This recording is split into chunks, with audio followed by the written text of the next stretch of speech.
Hello everyone, hello to my old subscribers.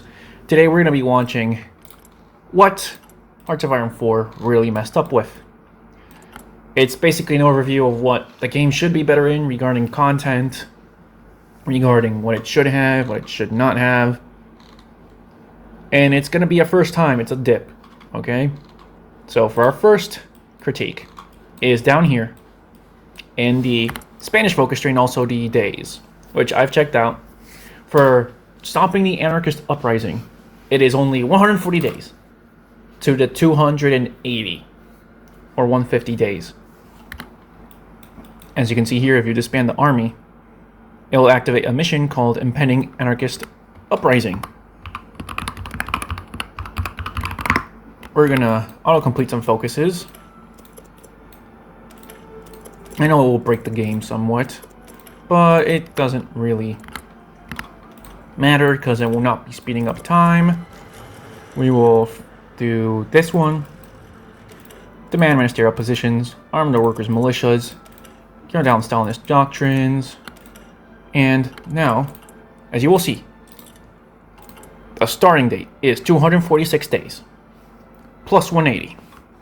That is in April. This war was start in June, July, or August of 1936.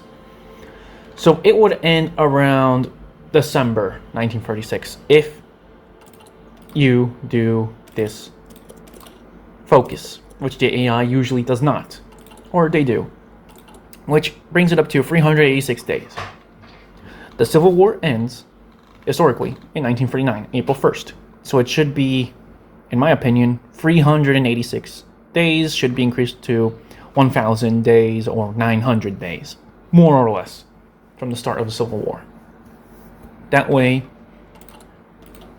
the players can continue doing all this stuff without having to open a new front on purpose, and also break the immersion with a very ahistorical and, quite frankly, horrible event, which is that the anarchists rise up, which is annoying. This did not happen in OTL.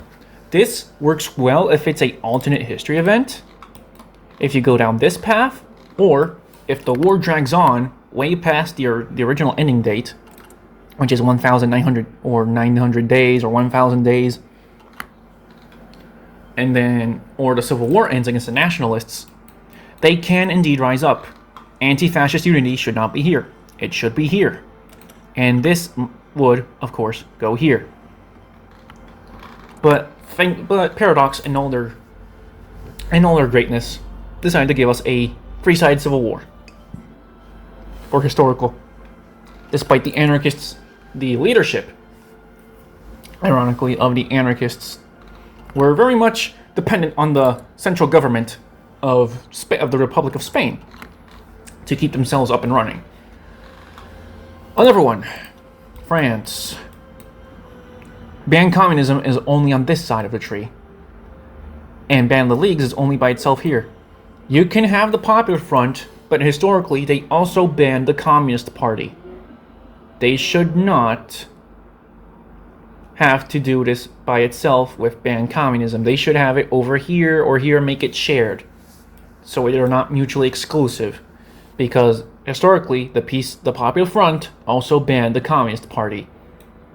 Then you have this silly stuff, laissez-faire, agricultural protection. This one makes sense, but laissez-faire, protect the rights of man, economic devolution, promote entrepreneurship, freedom front, stimulate the dynamic market.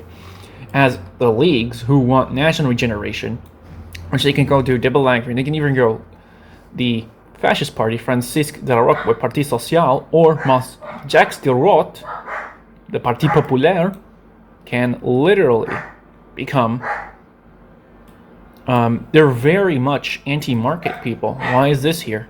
Like, sure, it makes sense if you're going on the counts of Rambouillet, you're making them a bit more laissez-faire, especially with the Orleanist stuff right here, or the legitimate hair, but going down the fascist path while having these focuses on just do not make any sense at all. Like, sure, these are nice bonuses to have, but they do not make sense historically with these brown movements. Now, coming up on over to Belgium, where you have the Rexists, there's two things I have a gripe with, which is, despite supporting the Rexists, his own party, who are Francophiles, and this Flemish question stuff right here. Now we tag over to Belgium. We do the government resignation. We can do the government of national unity, perpetual neutrality. You can do all that. Focus ignore prerequisites right here to speed things up.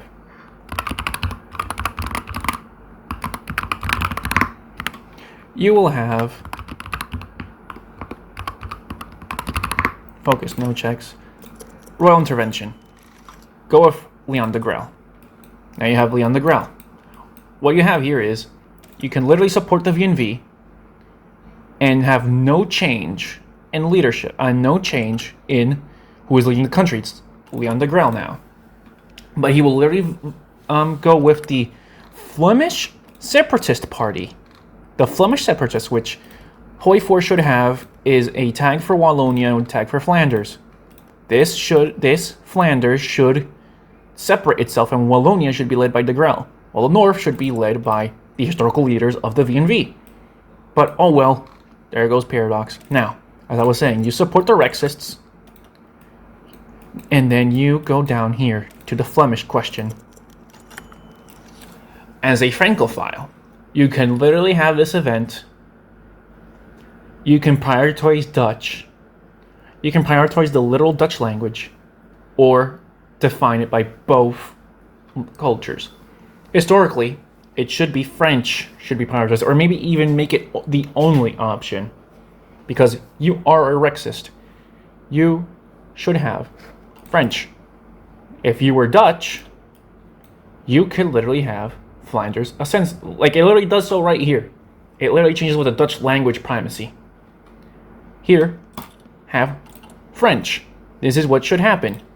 You have the Flemish question, you complete this focus, and you should have the French language primacy, because you are playing as de Grelle, a Francophile. It doesn't make sense. But oh well. What else? The recent controversies regarding Australia with the population path focuses. Where are they? Populate or perish with repeal immigration restrictions, the New Deal, Department of Aboriginal Affairs, which should not be here. It's way too anachronistic. And speaking of anachronisms, liberation theology here in the Argentine communist tree.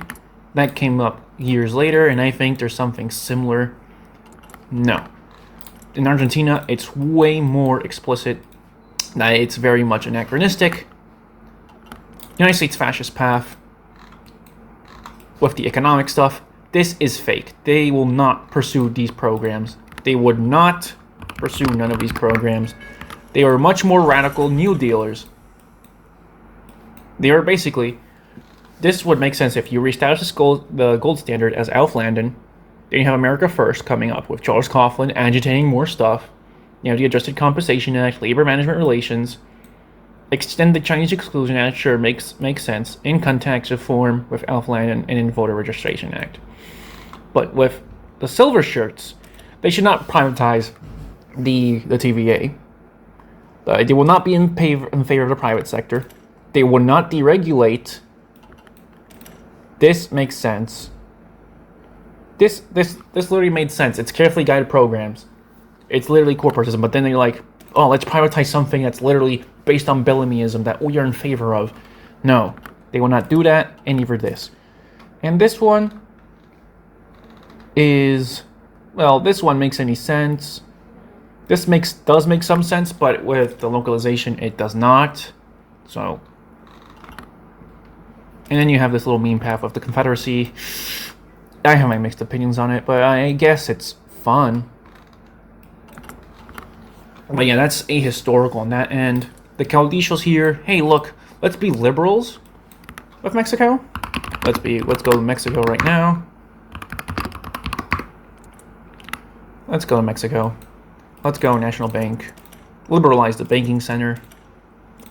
Let's end these privatizations, urban development, you know, the usual Caudillo private armies, and then you... the usual. Although fortunately it seems they fixed it, as it now allows you to support General Cedillo.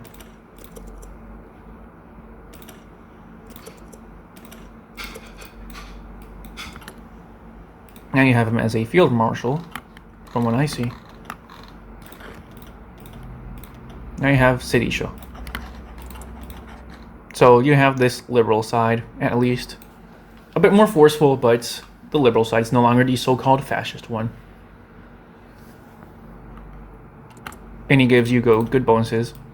And this is the fascist path, all around here. The political militias, Legacy of Revolution, the gold shirts, the Legion of Christ, all that. Which is fine. They fixed it, fortunately. Regarding anything else, the Catholic stuff, like concessions to Catholics. Yeah, but these are majority Protestant countries. I don't know why they would focus on such a niche minority.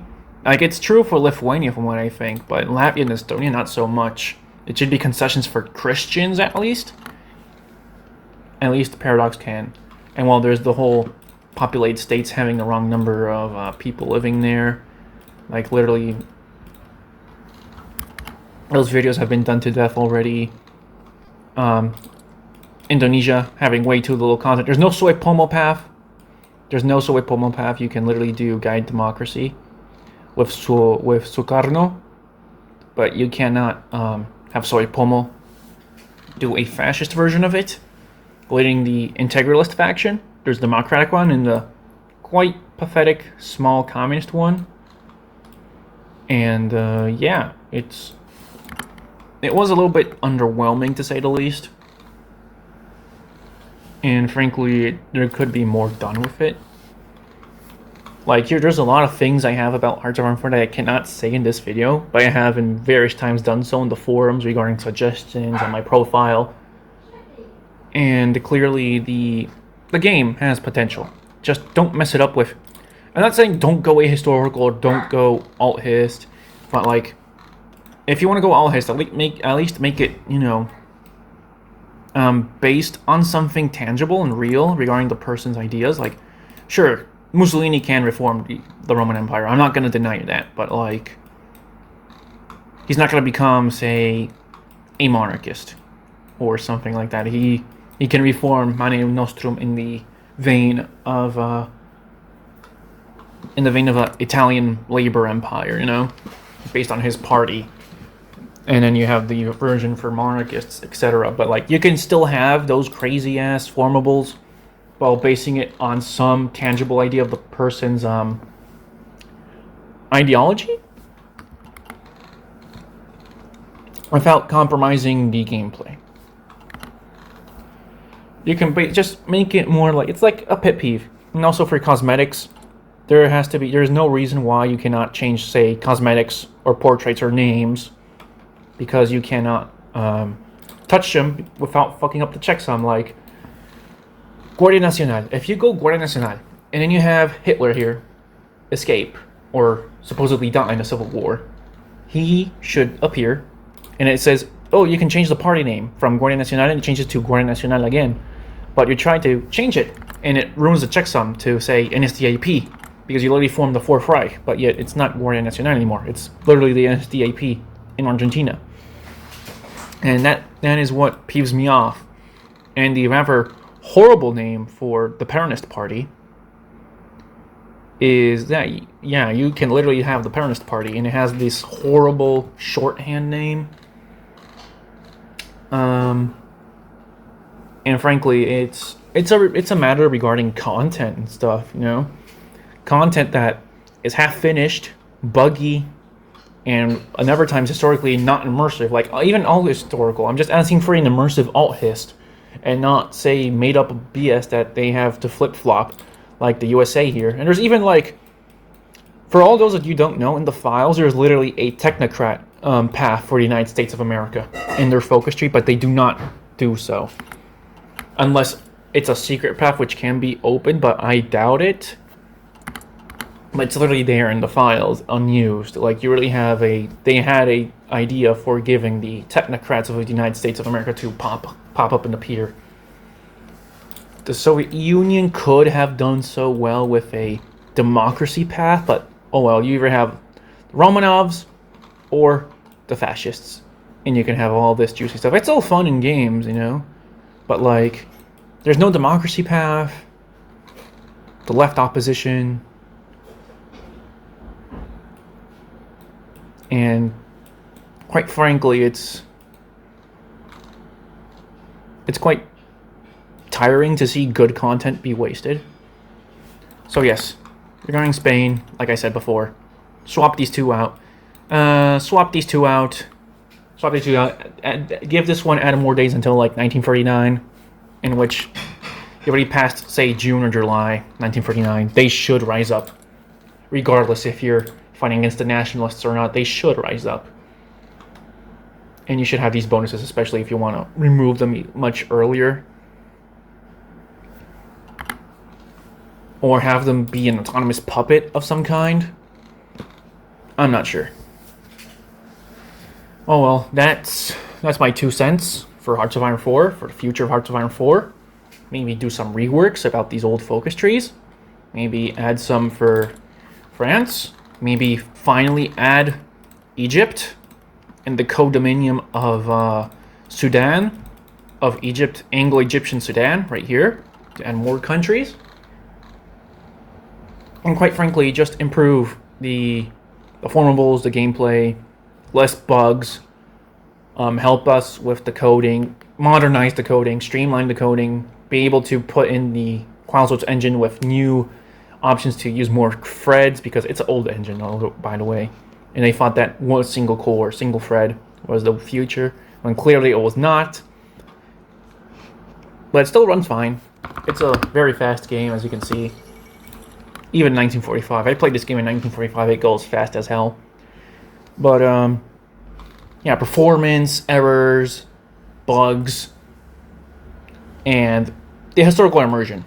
All historical immersion is what matters to me the most, and gameplay. The meta, actual good meta to play as these countries that will want me to play these countries, instead of just doing achievement runs and that's it. And yeah, that's all for today, folks.